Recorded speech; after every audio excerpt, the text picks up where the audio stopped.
Welcome to Paige's Perspective, where I help you find your inner strength to cope with life. In this week's episode, I want to touch on instincts. I feel as though we live in a world that challenges our instincts constantly by providing solutions to so many problems without little effort on our part. All right, let me explain. As new moms, there are so many new gadgets out there to make it easier for us. But is it truly making it easier or more difficult? For me, I was anti-new gadgets as a new mom. I felt as though many things were so unnecessary to be a mom because as humans, we have instincts and don't need a lot to make sure our babies are surviving. I began telling myself over the years that I just like to do things the hard way. But is that true? Maybe I like to do things based on instinct and not what society or others tell me to do.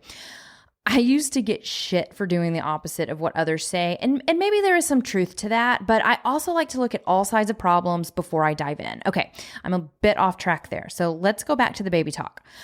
I didn't have a bottle warmer, fancy baby shaking beds, feeding schedule apps, video monitors. We had one monitor and it was basic as fuck. I don't think I used it much at all.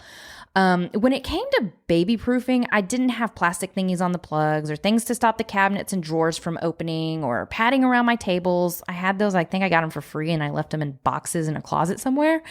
I had gates on the stairs and that's about it. And my 1-year-old at the time still fell down the stairs. He was fine. But as a mom, I didn't need all these things because I knew I had the instincts to take care of my kids the best I could. My instincts knew when they needed to eat, be cuddled, self-soothed, rocked. I knew when they were sick without using a thermometer. I knew when it was appropriate to go to the doctor or not, or if I didn't know, I exhausted all the options that moms do. I also knew that my instincts were there to protect them from harm, from other people, from dysfunction. Listen, guys, this is not a rant on judging anyone's parenting style at all. I'm just sharing my experience and why this was a big part of listening to my instincts. I liked to do things the hard way. All the gadgets have made it easier for us to ignore our instincts because we aren't forced to follow our instincts. It's almost as though we are forced to follow society and what they think is best for us.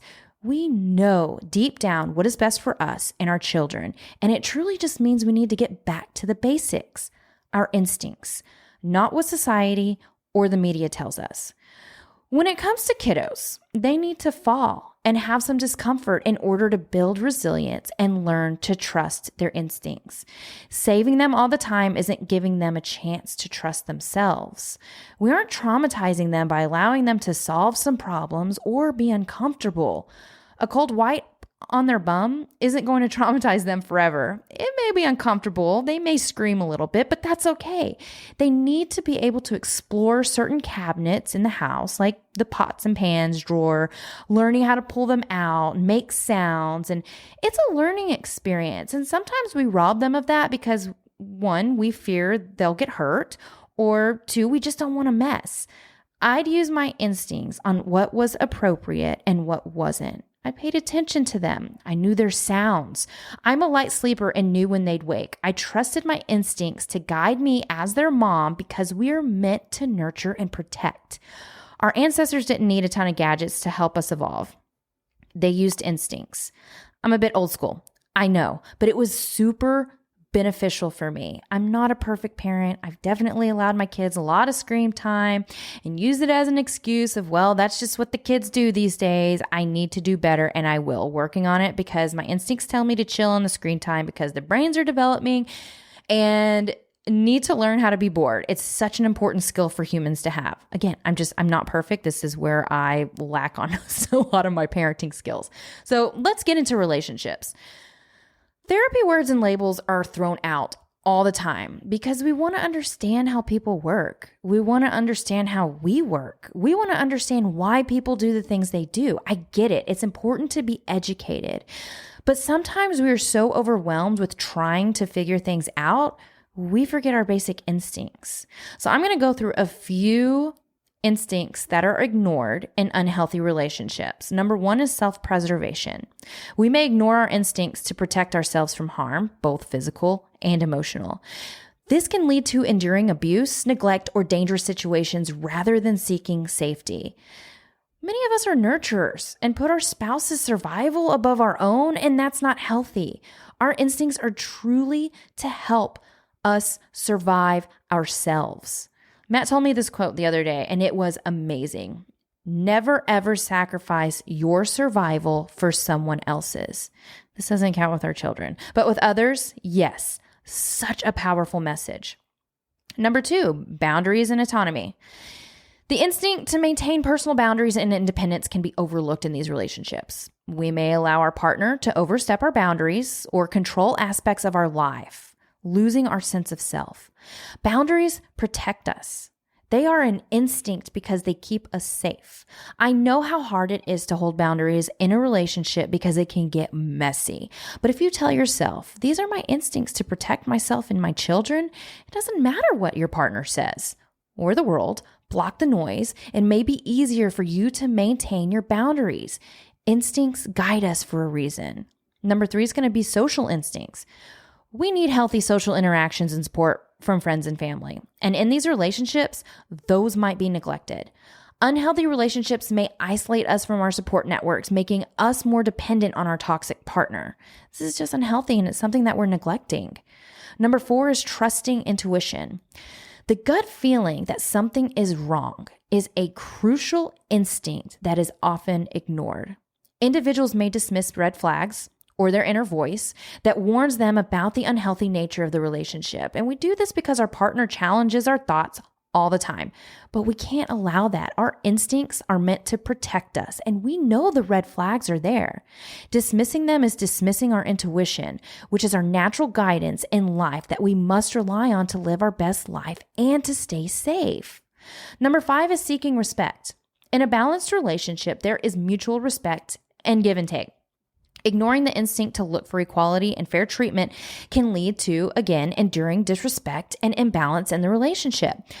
We are meant to be in healthy, interdependent relationship, which means having an equal partner. This is a basic human need. We cannot ignore it. Number six is emotional expression. The need to express and process emotions might be suppressed. In unhealthy relationships, we might hide our true feelings to avoid conflict or because we feel our emotions are invalidated by our partner.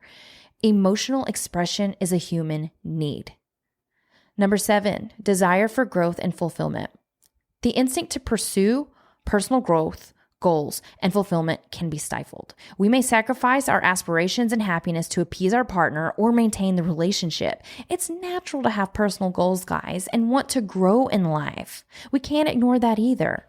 Number eight, the fear response. The instinct to respond to fear by removing oneself from a threatening situation may be ignored. Instead of leaving a harmful relationship, we might rationalize the behavior or stay due to fear of the unknown or financial dependence. Other factors play in here as well. So I believe it's safe to say many of us are aware of these things because they are our natural instincts. If we're going into fight or flight within our relationship frequently, this is a red flag. These are our instincts telling us something has to change. When we go into fight or flight, our body is telling us there is a threat. We aren't feeling safe emotionally and or physically. It's not a healthy place to be. One of my main goals as a mentor is to help others learn to trust their instincts and intuition. It's not by telling you what to do in your life. It's about getting back to the basics and understanding you don't need anyone to tell you how to live your life. You know deep down what is healthy and unhealthy. You know what is safe for you and your kids. You know what you want in a partner in any relationship. You know when you are being treated with disrespect. Our instincts are meant to save us. No one else can save us. Yes, we can educate and learn all the things, and it's necessary because it helps us understand our intuition more when we know what the red flags look like. Just try to get back to your basic instincts. So how do we trust our instincts again? Mindfulness and listening to your body. Tune in. Pay attention to the physical sensations, the emotions, and thoughts that arise in different situations. Your body often sends signals that accompany instinctual responses. Practice mindfulness. Engage in mindfulness practices like meditation to enhance your ability to notice and interpret these signals without judgment or distraction. Mindfulness is a powerful tool. Yes, I'm throwing this in here again. It's probably going to be in all of my episodes because it is such a powerful tool. The next one's going to be educate yourself.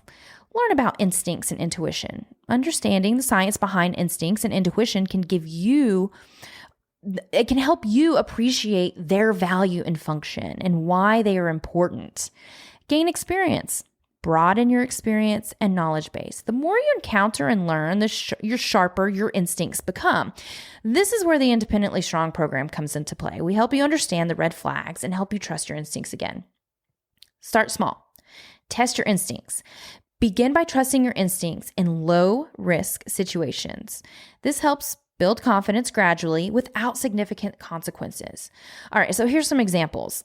Choosing a route when you're driving. All right, when you're driving, choose a route based on a gut feeling rather than going by your GPS. I love doing this. It's a fun challenge. If I have time, I will go off onto another road and see if I can figure out how to get where I'm going by doing all that. I use my instincts. I use my direction. I use all that stuff to help guide me. And it really is a fun challenge. If you have time to do it, just do it. We don't have to be in control all the time, or we don't have to be fully planned. It kind of makes life a little bit more interesting when you're able to just go by your instincts. Another example is you're at a restaurant and you can't decide between two dishes on the menu. A familiar favorite that you've had before or a new intriguing option. So here are some steps that you can go. Tune in. Again, pay attention to your initial gut reaction when you look at the two options. Do you feel a stronger pull towards one over the other? Quickly reflect on why you might be feeling that way. Is it because you know you always enjoy trying new things, or do you feel like sticking to something you know you will enjoy? Go with the option your instincts are subtly guiding you towards. If you feel a slight excitement after the new dish, trust that feeling and order it. At the end, evaluate. Reflect on how you feel about your decision. Did you enjoy the new dish? How did it feel to trust your instincts? And there's no risk here. It's just a meal. If you don't like your plate, your meal, whatever, you'll be like, okay, I shouldn't have gone with that. Maybe I should have gone with my first choice. Give it a shot. It's really fun to do too. This next one is going to be balance with rational thinking. So while instincts are valuable, balancing them with rational analysis, especially in complex situations, is going to help you make a well-rounded decision. So here's an example. I'm going to go back to my rock bottom in 2017 when I had that weird ear issue and my face was feeling all numb and I was having all of these weird sensations in my body. My instincts kept telling me something is wrong. And I went to the doctor over and over again, got my head scanned, did all the things. My doctor told me to go to therapy because I had general anxiety disorder. I didn't believe her because of my instincts and the physical issues, but she was right. My irrational thought patterns were affecting my ability to trust my instincts. It was blurry. I ended up doing all the things to help with my anxiety, and eventually the ear thing went away. All of the weird body sensations went away. So my instincts were not correct here. I had to balance them with reasoning, and then I found relief by changing. The next one is going to be develop emotional intelligence. Managing our emotions is extremely important. When we learn to distinguish between instinctual responses and emotional reactions driven by fear, anxiety, or stress, it's going to help us accurately interpret our instincts. The next one's going to be trust your intuition. Act on it. When you feel a strong pull, give it the weight it deserves and act on it when appropriate. Hesitation can sometimes lead to missed opportunities or negative outcomes, but also accept mistakes. Understand that instincts are not infallible. Accept and learn from mistakes without losing faith in your instinctual abilities, just like my irrational thought patterns on my ear head thingy. It takes a lot of work. It takes a lot of effort. It takes a lot of thought process to get through this, but it's worth it. I'm going to go into healthy lifestyle now. So maintain a healthy lifestyle with adequate sleep, nutrition, and exercise. This enhances your mental clarity and also address your stress and anxiety through, relaxation techniques, therapy, whatever methods that you were going through. A calm mind is better attuned to your instincts, your signals. When we talk about eating right and exercising and reading and meditating, like there's a purpose, guys. There's a purpose to this. It not only makes you feel better in the long run, it helps you think clearly and it helps you trust your instincts again. So basically, the process of TUFO and Independently Strong is to help you trust your instincts so you can make healthy decisions within your life. I could go on and on about instincts and intuition and my perspective on it all, but I'm going to stop here for now. Head to the TUFO community on Facebook to discuss your struggles with trusting your instincts and see what other people are going through. All right, guys, that's all I have for this week. Until next time, I'm Paige. Bye.